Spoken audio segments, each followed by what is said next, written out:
जंगल का रहस्य। एक दिन की बात है। जंगल में एक हिरन का जोड़ा श्याम और गीता रहने आते हैं। आते ही गीता को एक फूलों से भरा हुआ पेड़ दिखाई देता है, जिसे देखकर गीता बहुत खुश हो जाती है। ये जंगल बहुत ही सुंदर है और उतना ही ये पेड़ भी। देखिए तो ये पेड़ फूलों से कितना भरा हुआ है और फूलों की खुशबू भी कितनी अच्छी है। गीता फूलों की सुगंध से प्रभावित हो जाती है और वो भागते हुए उस पेड़ के पास पहुंच जाती है। पर ये क्या, वो पेड़ गीता के पास आते ही उसे खा जाता है। गीता गायब हो जाती है। श्याम ये सब देखकर गीता के लिए रोने लगता है। गीता, गीता, ओ मेरी गीता, कहाँ चली गई तुम? कहाँ हो गीता, मेरी गीता? श्याम बेबस होकर रोने लगता है। तभी जंगल के कुछ जानवर वहां इकट्ठा हो जाते हैं। वो श्याम को समझाने लगते हैं। तब बंदर कहता है, आप इस जंगल में नए हो, इसलिए आपको इस पेड़ का राज नहीं पता चला। काश आप हमें मिल जाते तो ये अनर्थ नहीं होता। कैसा राज? क्या ये पेड़ कोई भूतिया पेड़ है क्या? हाँ, सही कहा, ये पेड़ एक भूतिया पेड़ है। ये अपने फूलों की खुशबू से जानवरों को आकर्षित करता है और उन्हें खा जाता है। जिन्हें ये राज पता है वो इस पेड़ के पास तक नहीं जाते। लेकिन आज तक तुम्हारे जैसे कई जानवर इस पेड़ के जाल में फंस चुके हैं।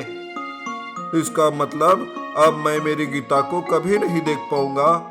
हाय रे मेरी किस्मत, मेरी आंखों के सामने इस पेड़ ने मेरी गीता को मार दिया और मैं कुछ नहीं कर पाया। देखो भाई, आज तक हम भी इस पेड़ का कुछ नहीं कर पाए। अब आप भी इस पेड़ से दूर ही रहो। चलो हमारे साथ। जानवर श्याम को अपने साथ लेकर जाते हैं। श्याम गीता के गम में था। जानवर उसकी देखभाल करते हैं। कुछ ही दिनों में श्याम ठीक हो जाता है। उस भूतिया पेड़ की वजह से जानवर भी उसके पास नहीं जाते थे। इसीलिए श्याम जंगल में रहकर आने जाने वाले जानवरों को पेड़ के पास जाने से रोकता है। ऐसे में एक दिन वो भूतिया पेड़ बंदर के बच्चे को भी खा जाता है।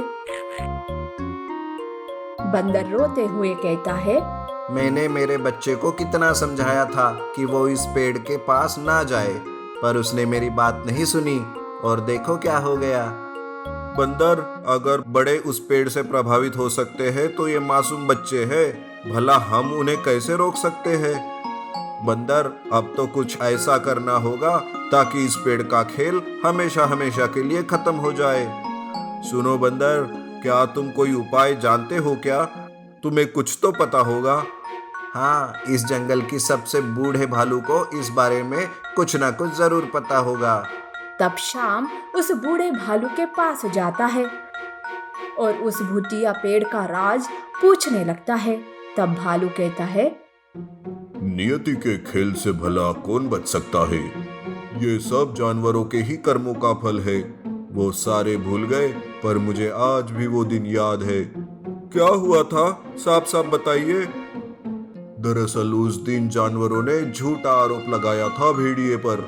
भेड़िया बार बार अपनी सफाई दे रहा था, पर किसी ने कुछ नहीं सुनी और उसे जान से मार डाला। तब भेड़िए ने मरते हुए यही कहा था, मैं छोड़ूंगा नहीं तुम सबको, मैं मरकर भी जिंदा रहूंगा और किसी को शांत नहीं रहने दूंगा। भेड़िया शरीर से तो मर गया, पर उसकी आत्मा उस फूलों के पेड़ में समा गई। उस दिन से ये सब खेल शुरू हो गया। पर इस खेल में मासूम बेगुनाह जानवर भी मर रहे हैं। भालू जी, आप कुछ तो उपाय बताइए इसे रोकने का।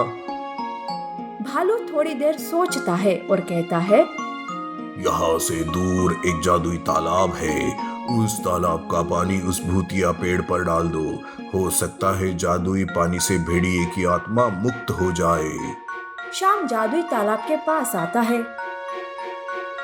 उस तालाब का पानी लेकर वो भूतिया पेड़ के पास आता है और वो पानी पेड़ के जड़ों में डाल देता है। तब भेड़िए का भूत उस पेड़ से धुआं बनकर निकल जाता है। सारे जानवर ये देखकर खुश हो जाते हैं। तब श्याम कहता है, देखो साथियों, हमें किसी के साथ बुरा नहीं करना चाहिए। वरना उसकी सजा हमें इस तरह से भुगतनी पड़ती है। इसलिए किसी पर आरोप करने से पहले 100 बार सोचना चाहिए। इस तरह से शाम भेड़िए की बात रखकर उसे मुक्ति भी देता है और जंगल से खतरा भी टल जाता है। चालाक सुअर और मूर्ख भेड़िया। सुंदरगढ़ नाम के घने जंगल में सभी प्रकार के प्राणी रहा करते थे। उसी जंगल में एक बहुत बड़ा सा तालाब था, जहाँ पर जंगल के सारे प्राणी अपनी प्यास बुझाने, नहाने और खेलने जाया करते थे। एक बार एक सुअर अपने बच्चे के साथ तालाब की तरफ जा रहा था। तब सुअर का बच्चा कहता है, पिताजी, आज तो मैं तालाब में खूब मजे करूंगा। पर पिताजी, अगर कोई जंगली जानवर आ गए तो हम उससे कैसे बचेंगे? तुम उसकी चिंता मत करो। तुम्हारे पिताजी में अभी बहुत ताकत है। वो हर किसी जानवर का सामना कर सकते हैं। तुम्हें डरने की जरूरत नहीं है बेटा। सुअर अपने बच्चे को ऐसा कहकर दिलासा देता है। सुअर का बच्चा भी बहुत खुश हो जाता है और खुशी खुशी तालाब के पास जाकर तालाब के पानी में मस्ती करने लगता है। थोड़ी ही देर में एक भूखा भेड़िया तालाब के पास आ रहा था। सुअर की नजर उस भेड़िए पर जाती है और वो कहता है, अरे बेटा, जल्दी करो, निकलो यहाँ से। देखो, वो भेड़िया इधर ही आ रहा है। अरे पिताजी, अभी तो आपने कहा था कि आप किसी भी जानवर का सामना कर सकते हो, फिर अभी आप क्यों डर रहे हो? सुअर अपने ही बात में फंस जाता है। उसे डर तो लगता है, पर वो सोचता है, अरे ऐसे डरने से कुछ नहीं होगा। मेरे पास भेड़िए से लड़ने की शक्ति ना हो, पर मेरे पास बुद्धि तो है। मैं उसी का इस्तेमाल करके मेरे बेटे और खुद की जान बचा लूंगा। सुअर ऐसा सोचकर मन ही मन में प्लान बनाने लगता है। भेड़िया नजदीक आ जाता है। तब सुअर भेड़िए से कहता है, अरे भेड़िए भाई, जरा मेरे बेटे को समझाओ तो। मैं इसे कब से कह रहा हूँ कि जल्दी से तालाब के पानी से बाहर निकलो, पर यह है कि मेरी बात सुन ही नहीं रहा। अब आप ही बताओ इसे। पर अगर वो खेलना चाहता है तो तुम उसे क्यों मना कर रहे हो? आखिर क्या बात है? अरे भेड़िए भाई, घर में मेरे और 3 बच्चे हैं। उन्हें भी तो तालाब में मस्ती करना है ना। उन्हें भी मुझे लेकर आना है, पर यह है कि मेरी बात सुन ही नहीं रहा। और 3 सुअर के बच्चों की बात सुनकर भेड़िए के मन में लालच आ जाता है और वो मन ही मन में सोचता है, अरे वाह, और 3 बच्चे। अब तो मुझे इस सुअर की मदद करनी ही होगी। सुअर की मदद करके मैं उसके 4 बच्चों को खा जाऊंगा। ऐसे मन ही मन में सोचने लगता है और सुअर की मदद करने का ठान लेता है। तब भेड़िया सुअर से कहता है, अरे सुअर, ठीक है, तू घर चला जा और अपने 3 बच्चों को लेकर जल्दी से यहाँ आ जा। तब तक मैं तुम्हारे इस बच्चे का ध्यान रखता हूँ। अरे भेड़िए भाई, इससे अच्छा तो ये है कि तुम मेरे साथ घर चलो। हम दोनों मिलकर मेरे बच्चों को लेकर आएंगे। मुझे तो अब तुम पर ही पूरा भरोसा है। सुअर की ये बात सुनकर भेड़िए को बहुत ही खुशी होती है। सुअर का बच्चा तालाब से बाहर निकल आता है। फिर वो तीनों ही मिलकर सुअर के घर के तरफ निकलते हैं। थोड़ी देर में सुअर का घर आ जाता है और सुअर अपने बच्चे से कहता है, सुनो बेटा, तुम जल्दी से जाओ और अपने 3 भाइयों को लेकर बाहर आ जाओ। सुअर का बच्चा समझ जाता है कि ये उसके पिताजी की कोई चाल है, क्योंकि सुअर को 3 बच्चे रहते ही नहीं। फिर क्या, सुअर का बच्चा जल्दी से घर चला जाता है और वहाँ अंदर बैठ जाता है। थोड़ी देर हो जाती है, पर उसके बच्चे बाहर ही नहीं आते। तब भेड़िया कहता है, अरे सुअर, बहुत देर हो गई, अभी तक तुम्हारे बच्चे बाहर नहीं आए। आखिर क्या बात है? अरे भेड़िए भाई, मेरे बच्चे बहुत ही शरारती है। शायद वो वहीं पर खेलने बैठ गए होंगे। आप यही रुको, मैं अभी उनको लेकर बाहर आता हूँ। ऐसा सोचकर सुअर अपने घर के अंदर चला जाता है। घर के अंदर जाते ही वो राहत की सांस लेता है। घर के बाहर भेड़िया सुअर और सुअर के बच्चों की राह देखते रहता है। बहुत देर हो जाती है, तब वहां से वो आवाज देता है और कहता है, अरे सुअर, क्या हो गया? इतनी देर क्यों हो रही है? सुअर अंदर से ही बात करता है, अरे भेड़िए भाई, मैं ऐसे ही बाहर नहीं आने वाला। मुझे पता था कि तू मुझे और मेरे बच्चे को मारकर खा जाएगा, इसलिए मैंने चालाकी से अपनी जान बचाई है। तब भेड़िए को सारी बात समझ आती है। क्या? तो तूने मुझे मूर्ख समझ रखा है? तूने मुझे मूर्ख बना दिया। अरे भेड़िए, तुझे मूर्ख समझने वाली क्या बात है? तू तो है ही मूर्ख। अब दिन भर वहीं पर इंतजार करते बैठ हमारा, हम नहीं आने वाले। ऐसा कहकर भेड़िया वहां से चला जाता है। इस तरह से चालाक सुअर ने प्लान बनाकर भेड़िए को ही मूर्ख बना दिया और अपने बच्चे की जान बचा ली। भेड़िया और बकरी के 2 बच्चे। बकरी अपने दोनों बच्चे चिंटू और बिट्टू के साथ रहती थी। वो रोज खाने की तलाश में जंगल जाती। मुसीबत के वक्त कैसे होशियारी से काम करना चाहिए, ये सब बकरी ने अपने बच्चों को सिखा के रखी थी। एक दिन बकरी ऐसे ही जंगल में खाना ढूंढने जाती है। बच्चे घर का दरवाजा अच्छे से बंद करके आराम कर रहे थे कि तभी दरवाजे पर टक टक की आवाज आती है। दरअसल दरवाजे के पीछे एक भेड़िया था। भेड़िया बकरी की आवाज में बोलने लगता है, बच्चों मैं आ गई। आज खाने के लिए ज्यादा दूर नहीं जाना पड़ा, इसीलिए मैं जल्दी आ गई। दरवाजा खोलो बच्चों। चिंटू और बिट्टू को शक होता है। वो दरवाजे के झरोके से देखते हैं तो क्या बाहर भेड़िया खड़ा था। तब बच्चे डरने के बजाय उस भेड़िए से कैसे बचे इसके बारे में सोचने लगते हैं। तभी चिंटू की नजर घर में पड़े चूहा पकड़ने वाले चिमटे पर जाती है। देखो बिट्टू, तुम दरवाजे के पीछे छुप कर रहना। भेड़िया जैसे ही अंदर आएगा उसका पैर इस चिमटे में फंस जाएगा। बस उसी वक्त हमें यहाँ से तेजी से भागना होगा, समझे? चिंटू दरवाजे के सामने वो चिमटा रख देता है और दरवाजा खोलकर दरवाजे के पीछे छुप जाता है। दरवाजा खुलते ही भेड़िया खुश होता है। वो जैसे ही अंदर अपना कदम रखता है वैसे ही उसका पैर चिमटे में फंस जाता है। वो दर्द के मारे चिल्लाने लगता है और चिंटू और बिट्टू वहां से भाग जाते हैं। अरे ये बच्चे तो बड़े शैतान निकले, मुझे फंसाकर ऐसे नहीं भाग सकते तुम। भेड़िया पैरों से वो चिमटा निकालता है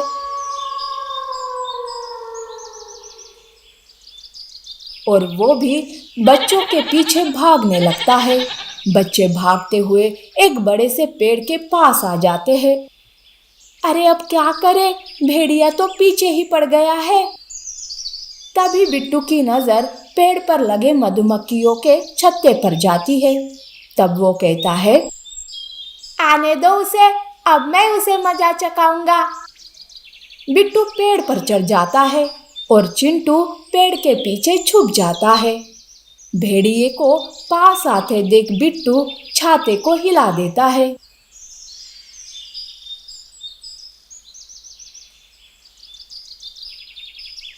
मधुमक्खियां उड़ने लगती है। तब बिट्टू पेड़ के पीछे से उतर जाता है। इधर मधुमक्खियां भेड़िए को काटने लगती है। दूर हो जाओ, भाग जाओ मुझसे, दूर हो जाओ।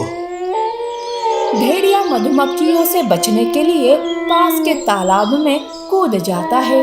उसके पूरे शरीर में जलन हो रही थी। तब तो उसका गुस्सा और भी भड़क जाता है। अब उन बच्चों को मेरे हाथों से कोई नहीं बचा सकता। सुनो बच्चों, मैं आ रहा हूँ। भेड़िया फिर से बच्चों के पीछे लग जाता है। बच्चे भागते भागते थक जाते हैं। भेड़िए को न देखकर वो एक पेड़ के नीचे रुक जाते हैं और थोड़ा आराम करने लगते हैं। इधर बकरी घर वापस आती है, पर बच्चों को न पाकर वो चिंतित हो जाती है। अरे मेरे बच्चे कहाँ चले गए? घर का ये हाल देखकर ऐसा लग रहा है जैसे कि वो किसी मुसीबत में फंस गए हो। मुझे जल्द से जल्द मेरे बच्चों के पास जाना होगा। बकरी भी बच्चों को ढूंढने निकल पड़ती है। इधर बच्चे चैन की सांस लेते हैं कि तभी भेड़िया उनके सामने आता है। बच्चे भेड़िए को सामने देखकर भागने की कोशिश करते हैं, पर भेड़िया उन्हें पकड़ ही लेता है। अरे शैतान बच्चों, तुम दोनों ने मुझे बहुत परेशान करके रखा है। अब मैं तुम दोनों को नहीं छोड़ूंगा। भेड़िया बच्चों को खाने ही वाला था कि तभी बकरी वहां आती है। बकरी अपने सींगों से भेड़िए पर पीछे से वार करती है। बकरी के बार बार वार से भेड़िया बच्चों को छोड़ देता है। बच्चे माँ के पास आते हैं। भेड़िया पहले से ही जख्मी हुआ था और अब बकरी की वजह से वो काफी घायल हो गया था। तब वो कहता है, अरे अरे बकरी छोड़ दे मुझे। मैंने तुम सबको कमजोर समझा, पर तुम तो शेर के भी सवा शेर निकले। जैसी माँ वैसे ही बच्चे। मुझे माफ कर दो। मैं आज के बाद तुम्हें कभी परेशान नहीं करूंगा। बच्चे भेड़िए पर हंसने लगते हैं। बकरी भी भेड़िए को छोड़ देती है और अपने बच्चों को लेकर वापस घर आती है। बच्चे सारी हकीकत माँ को सुनाते हैं। तब बकरी को अपने बच्चों पर गर्व होता है। भेड़िए को भी अच्छा सबक मिल गया था। अब वो उन तीनों से दूर रहने लगा था। बकरी अपने दोनों बच्चों के साथ खुशी खुशी रहने लगती है। रहस्यमय जंगल। एक बहुत ही सुंदर और बड़ा जंगल था। जंगल के सारे जानवर खुशी से रहते थे, पर कुछ दिनों से जंगल कुछ अजीब घटनाएं हो रही थी, जिस वजह से जंगल के जानवर परेशान हो गए थे। दरअसल जंगल के पास एक दूसरा जंगल था। कोई जानवर उस जंगल जाता तो वापस नहीं आ रहा था। जंगल के जानवर तो उस जंगल से दूर रहते थे, पर बच्चे, इसीलिए हर माँ अपने बच्चे को उस जंगल से दूर रखती थी। एक बार हिरन का बच्चा सोनू उस जंगल की तरफ जा रहा था। तब उसे बंदर रोक लेता है। अरे बेटा सोनू, कहाँ जा रहा है तू? रुक जा, माँ को पता चला तो तुम पर गुस्सा करेगी। बंदर मामा, उस जंगल में रसीले फल मिलते हैं, मैं वही खाने जा रहा हूँ। भला इस बात के लिए माँ मुझे क्यों डांटेगी? सोनू, वो जंगल खतरनाक है। वहां जाने वाला आज तक लौट नहीं आया। हम बड़े भी इसी के लिए चिंतित है। बेटा, जब तक जंगल का राज पता नहीं चलता तब तक तुम या बाकी बच्चे इस जंगल मत जाओ। चलो घर जाओ और अपने दोस्तों को भी ये बात बताओ। सोनू बंदर की बात पर सोचते हुए घर आता है। दूसरे दिन सोनू अपने दोस्तों को जंगल के बारे में बताता है। तब हाथी का बच्चा कहता है, अरे हाँ, मेरी माँ भी मुझे से यही कह रही थी। मुझे तो लगता है कि उस जंगल में भूत होगा जो जानवरों को खाता होगा। हाथी के मुंह से भूत की बात सुनकर सारे बच्चे डर जाते हैं। वो अब उस जंगल के नाम से ही डरने लगते हैं। पर सोनू के मन में तो जंगल की बात शुरू ही थी। एक दिन सूअर को उस जंगल की ओर जाते हुए सोनू देख लेता है। तब सोनू सोचता है, मैं इस सूअर का पीछा करता हूँ और उस जंगल में क्या हो रहा है इसका पता लगाता हूँ। ऐसा सोचकर सोनू सूअर का पीछा करते हुए जंगल आता है। सोनू चुपके से सूअर पर नजर रखे हुए था। तभी अचानक दूर एक सुनहरी रोशनी दिखाई देती है। सूअर उस रोशनी से आकर्षित होकर उस रोशनी की तरफ जाने लगता है। जैसे ही सूअर उस रोशनी के पास आता है, उस रोशनी से एक भयानक राक्षस भेड़िया बाहर आता है। वो भेड़िया बहुत ही भयानक था। भेड़िया सूअर को निगल लेता है और सोनू ये सब देखकर डर जाता है और भागते हुए जंगल के बाहर आता है। भागते हुए सोनू शेर से टकरा जाता है। सोनू बेटा, जरा देख कर चलो। तुम इतने घबराए हुए क्यों दिखाई दे रहे हो? क्या हुआ? राक्षस, राक्षस, सुनहरी रोशनी और राक्षस सूअर। सोनू डर गया था, इसीलिए वो साफ साफ कुछ बोल ही नहीं पा रहा था। तब शेर पहले उसे शांत कराता है। थोड़ी देर बाद शेर उसे फिर से पूछता है। तब सोनू जो कुछ देखा वो साफ साफ शेर को बता देता है। तब जाके शेर को भी सब समझ में आता है। तब शेर सोनू से कहता है, बेटा सोनू, ये बात किसी को नहीं बताना, नहीं तो जानवर और भी डर जाएंगे। अब मुझे ही उस राक्षस का बंदोबस्त करना होगा। सोनू शांत होकर घर चला जाता है। अब शेर खुद इस बात की छानबीन करने में लग जाता है। तभी उसकी मुलाकात एक बूढ़े भालू से होती है। तब शेर भालू से कहता है, भालू बाबा, आप इसी जंगल के रहने वाले हो क्या? अगर आप कुछ जानते हो तो मुझे बताओ, ताकि मैं कुछ कर सकूं। बेटा, बहुत साल पहले की बात है। ये जंगल ऐसा वीरान नहीं था। जंगल में बहुत सारे जानवर खुशी से रहते थे। पर एक दिन एक राक्षस भेड़िया जंगल आया और उसने पूरे जंगल को तबाह कर दिया। बाकी जंगल बच जाए इसलिए एक पुजारी उल्लू ने भेड़िए को मंत्रों से तालाब में कैद कर लिया। भेड़िया तालाब में कैद हो चुका, पर वो आने जाने वाले जानवरों को सुनहरी रोशनी से आकर्षित करता है और जब जानवर तालाब के पास आते हैं तो वो उसे खा जाता है। अब कहाँ है वो उल्लू पुजारी? मैं उनसे मिलना चाहता हूँ। पता नहीं, पर सुना है कि वो किसी हिमालय की ऊंची पहाड़ पर तपस्या कर रहे हैं। शेर बिना रुके उल्लू को ढूंढने निकलता है। लंबा रास्ता पार करके वो हिमालय के जंगल में आता है। वहां की ऊंची ऊंची पहाड़ियों पर वो उल्लू को ढूंढ लेता है। शेर एक जगह पर थक कर बैठ जाता है। तभी वहां उल्लू आता है और कहता है, शेर, तुम मुझे ढूंढ रहे हो? मुझे मेरी अंतरात्मा कह रही है कि कोई बहुत बड़ी बात है। तब शेर राक्षस भेड़िए के बारे में बता देता है। क्या कहा? वो राक्षस मरा नहीं। मैं तो समझ रहा था कि वो मर गया, लेकिन कोई बात नहीं शेर, ये लो, ये जादुई विभूति है। इसे तुम उस तालाब में डाल दो, इससे उस भेड़िए को मुक्ति मिल जाएगी। शेर वो विभूति लेकर उस जंगल आता है। शेर को उस तालाब के पास आते ही सुनहरी रोशनी प्रकट होती है। राक्षस भेड़िया शेर को निगल लेता कि तभी शेर उस विभूति को तालाब में डाल देता है। तब भेड़िया जोर जोर से चिल्लाने लगता है। भेड़िया धुएं के जैसे आसमान में गायब हो जाता है और सुनहरी रोशनी भी बंद हो जाती है। अब वो जंगल फिर से आबाद हो जाता है और जंगल में खुशियां छा जाती है।